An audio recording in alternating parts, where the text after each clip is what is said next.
This is Dr. Tori. Welcome to the Influence Everyday Show, where we make every day better and we influence for good.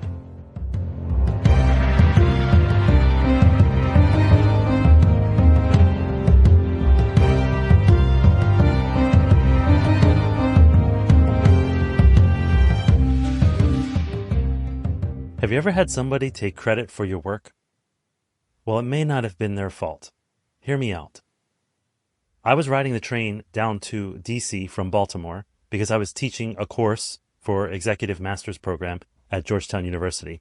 And while I was on the train, I was looking at my slides and something distracted me and I got pulled to my phone. Somebody messaged me or something, and then I found myself scrolling. So my slides were open and I'm scrolling on my phone. And I saw somebody that called themselves a body language expert, and they referenced a statistic from a study that was done in the 1970s that has been since spoken out about, against even, by the original scientists who conducted the study, because the results are being misused. In other words, they're giving attribution to this study that a certain amount of our communication is nonverbal, and it is not true. That is not what the study was studying, but it's still often quoted. And so while I was sitting there watching this self-described body language expert using that study to quote the percentage of nonverbal communication, I found myself feeling a little judgy. And I was like, wow, I'm surprised that if she's an expert, then she would know that that's not what that study says at all. And this is just a statistic that people are throwing around, and they're just regurgitating it with no attribution to the original scientist who conducted the study.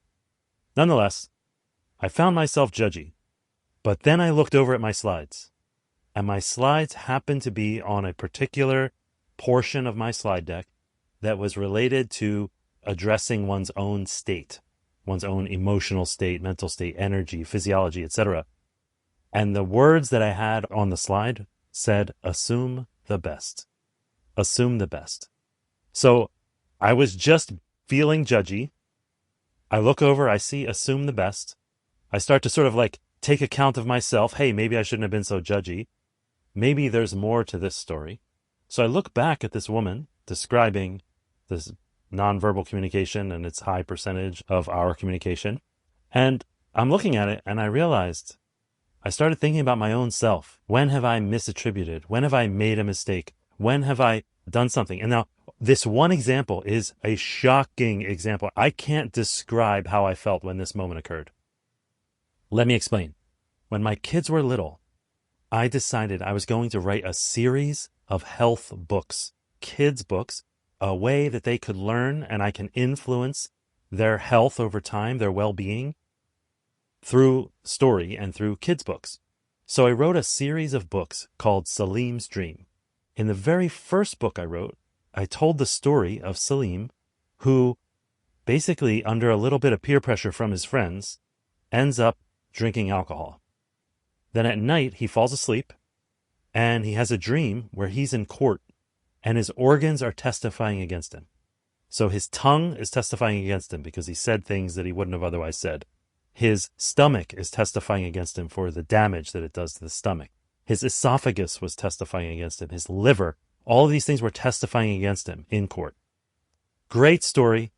It was so fun to make. My kids loved it. I made an audiobook version. I had a Valley Girl voice for the tongue. I had this like South Philly Italian voice for the stomach. I had a stuck-up kind of British accent for the liver. So all these like fun voices for the kids. And also the illustration were amazing. Now the second book, actually in that story, Salim is saving up all of his money for a video game.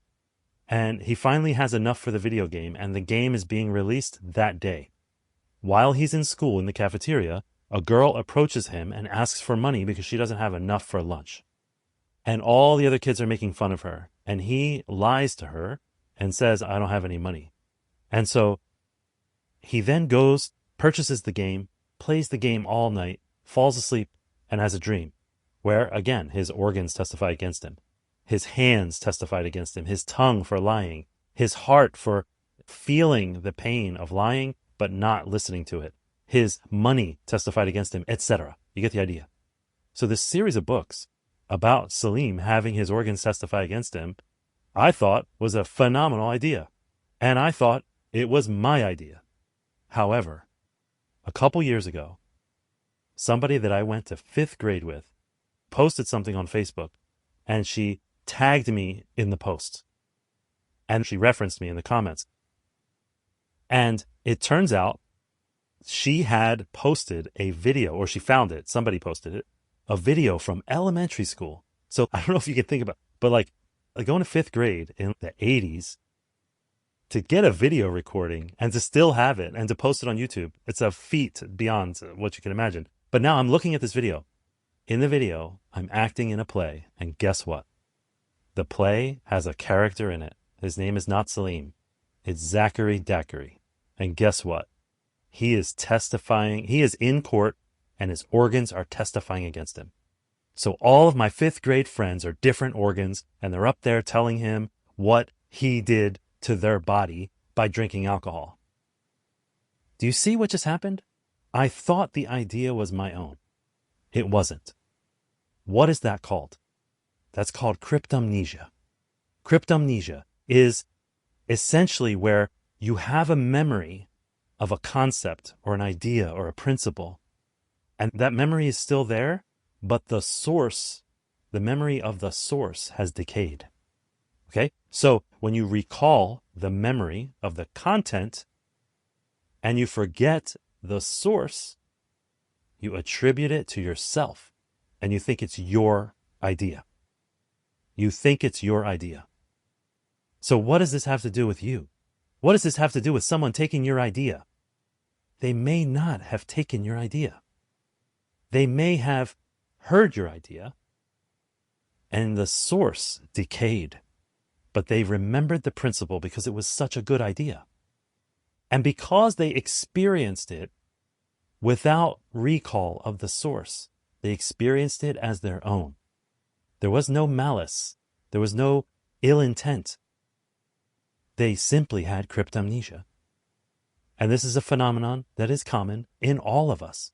One time, early on, like when I first got married, my wife and I had turned the whole couch over to the TV. We were watching comedy movies and comedians doing stand-up, etc. It was like just a whole night of like popcorn and chips and watching comedy. At one point, I feel her looking at me. You know when somebody's staring at you and you feel them looking at you? So I look over and then I look back and I'm like, what? And she goes, you. And she's laughing. You are a fraud. And I was like, what? She goes, every single one of your jokes comes from Airplane, its sequels, and Stephen Wright.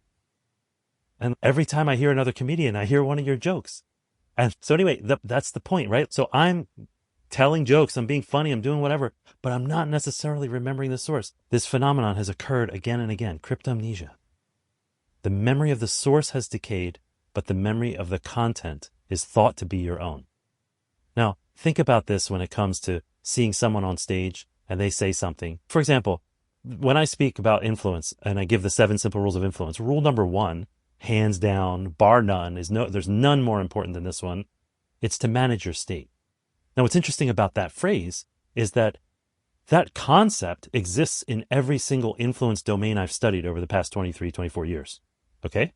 But the phrase itself, I first heard it from Tony Robbins. So he said the phrase that all of the other influence domains would speak of, but he said it the most elegantly. And so sometimes when I say that rule, manage your state, sometimes I fail to attribute it to Tony Robbins. And as somebody who teaches at a university, I absolutely should be attributing it to where I found it or to where I first heard that source. Now, that idea wasn't his, but the way he said it was. And maybe it was. Maybe he took it from someone else. I don't know. In any case, we tend to judge ourselves by intent. And we tend to judge other people by the impact. So we judge them as if they took your idea. We assume malice. We assume like, he took my idea and it's expressing it as his own. Or my boss took that idea and ran with it. Is that what happened? I don't think so. I think it was cryptomnesia. And I think Generally, we would be better if we cited the sources. But sometimes the source decays. So give each other some grace and give yourself some grace. And I have to do that more now that I'm getting older. Anyway, thank you for listening. I'll see you in the next episode. This is only the end of today's show if you let it be. Who needs to hear what you just heard? Go ahead and share it with them right now. The Influence Everyday podcast is free. We don't sell advertising space, so telling others is the best way to pay us back, but more importantly, it's the best way to pay it forward. If you enjoyed today's podcast, take a moment to rate and review the show. Then check out the additional links and materials that go along with it. They offer more ways to take your influence, your impact, and your relationships to a whole new level. Now go forth and influence for good every day.